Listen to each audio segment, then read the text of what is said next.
یہ بات ہے قرآن کی، یہ واقعہ ہے بنی اسرائیل کا۔ اے اللہ کے نبی، اتنے مہینے گزر گئے ہم اس میدان کے اندر ہیں، اب تو ہمارے پاس کھانے کے لیے کچھ بھی نہیں بچا۔ آپ اللہ کی بارگاہ میں دعا کیجئے کہ وہ ہمارے لیے ہر روز بدل بدل کر کھانے دسترخوان پر اتارے، جس سے اللہ پاک نے قرآن پاک میں ذکر فرمایا۔ بنی اسرائیل کا اصل وطن ملک شام کنعان کا علاقہ تھا۔ حضرت سیدنا یوسف علیہ السلام کے دور حکومت میں بنی اسرائیل اپنے ملک شام کنعان سے ہجرت کر کے مصر میں آباد ہو گئے اور سینکڑوں سال تک اسی مصر میں آباد رہے اور بنی اسرائیل کی تعداد بڑھتی چلی گئی۔ پھر ایک وہ وقت آیا، فرعون نے بنی اسرائیل پر ظلم کے پہاڑ توڑ دیے، بنی اسرائیل کو اپنا غلام بنا لیا، سارا دن ان سے کام کرواتے، مزدوریاں کرواتے، بدلے میں ان کو کوئی چیز بھی نہ ملتی۔ یوں بنی اسرائیل اذیت کا شکار ہو گئے۔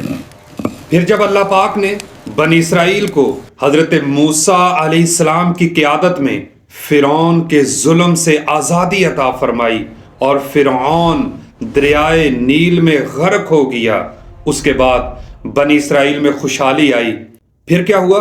کچھ عرصے کے بعد اللہ پاک نے اپنے نبی حضرت موسیٰ علیہ السلام کو حکم ارشاد فرمایا کہ وہ بنی اسرائیل کو ساتھ لے کر اپنے وطن ملک شام چلے جائیں، اور وہاں اس وقت قوم عمالقہ کی حکومت تھی۔ یہ قوم بڑے ظالم کفار تھے اور انہوں نے لوگوں پر بڑے ظلم ڈھائے۔ اللہ پاک کے حکم سے حضرت سیدنا موسیٰ علیہ السلام بنی اسرائیل کے 6 لاکھ افراد کا لشکر لے کر قوم عمالقہ کے ساتھ جہاد کے لیے مصر سے روانہ ہو گئے۔ یہ اتنا بڑا لشکر 6 لاکھ افراد پر مشتمل سفر کرتا ہوا جب مصر سے ملک شام کی سرحدوں پر پہنچا اور میدان طیہ کے اندر پہنچے، تو یہاں پہنچ کر بنی اسرائیل پر قوم عمالقہ کا خوف طاری ہو گیا اور انہوں نے آگے جانے اور جہاد کرنے سے انکار کر دیا۔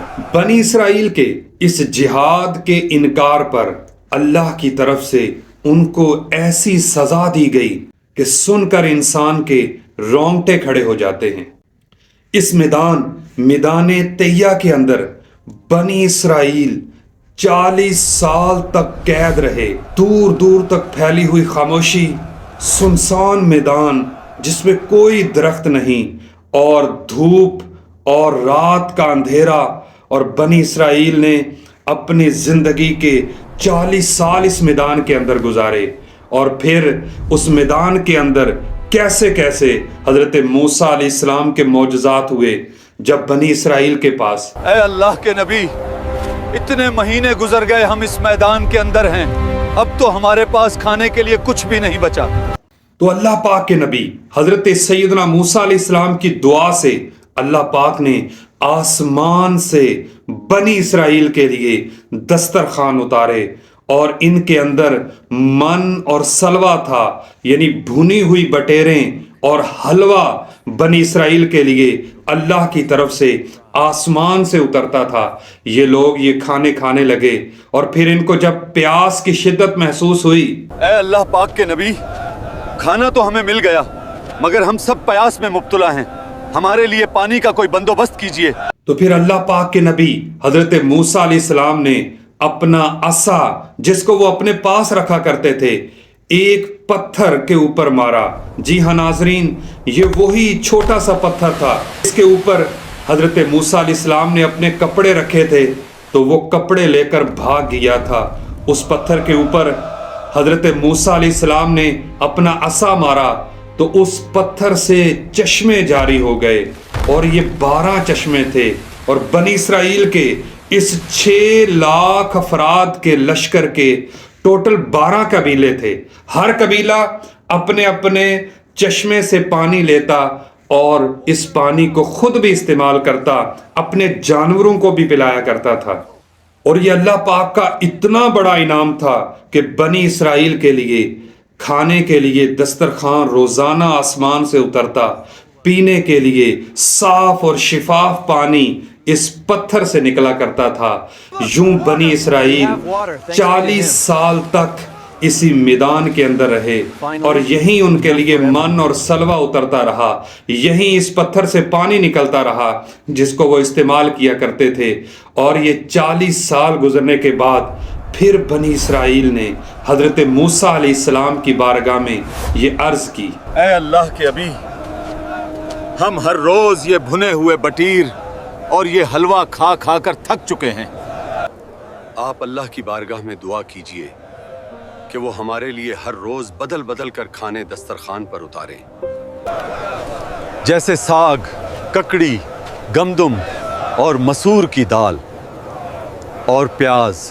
پھر حضرت موسیٰ علیہ السلام نے ارشاد فرمایا، اگر تم من اور سلوہ کھا کھا کر تھک چکے ہو تو پھر چلو شام کی طرف، شام میں تمہیں مسور کی دال، پیاز اور دیگر چیزیں کھانے کے لیے ملیں گی۔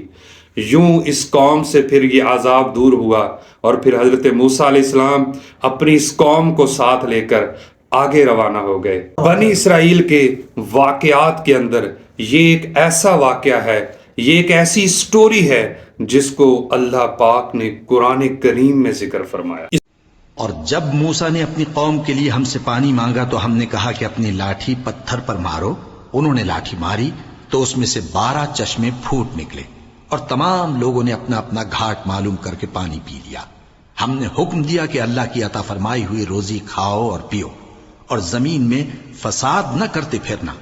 اور جب تم نے کہا کہ موسیٰ ہم سے ایک ہی کھانے پر صبر نہیں ہو سکتا تو اپنے پروردگار سے دعا کیجئے کہ ترکاری اور ککڑی اور گیہوں اور مسور اور پیاز وغیرہ جو نباتات زمین سے اگتی ہیں ہمارے لیے پیدا کر دے۔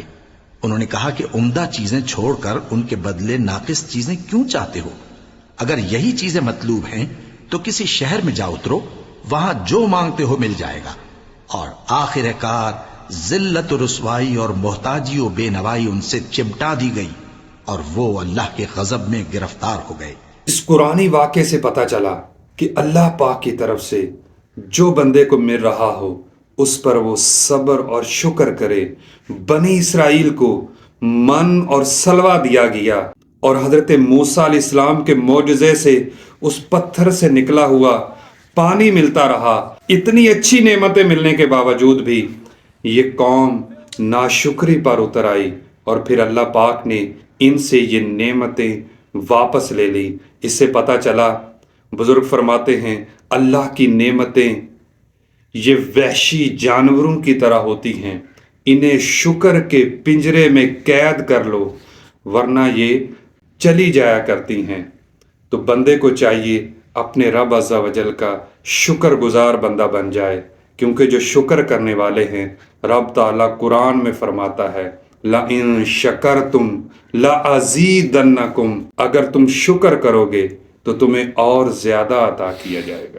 اسی طرح کے اسلامی واقعات کے لیے ہمارے چینل کو سبسکرائب کر لیں اور بیل آئیکن کو بھی آن کر لیں تاکہ ہماری نئی آنے والی ویڈیو قرآنک سٹوریز، اسلامی واقعات اور حیرت انگیز دلچسپ وہ قرآنک سٹوریز جو شاید آپ نے پہلے نہ پڑھی سنی ہوں، ہمارے ساتھ جڑے رہیے۔ ملتے ہیں اگلی ویڈیو کے ساتھ۔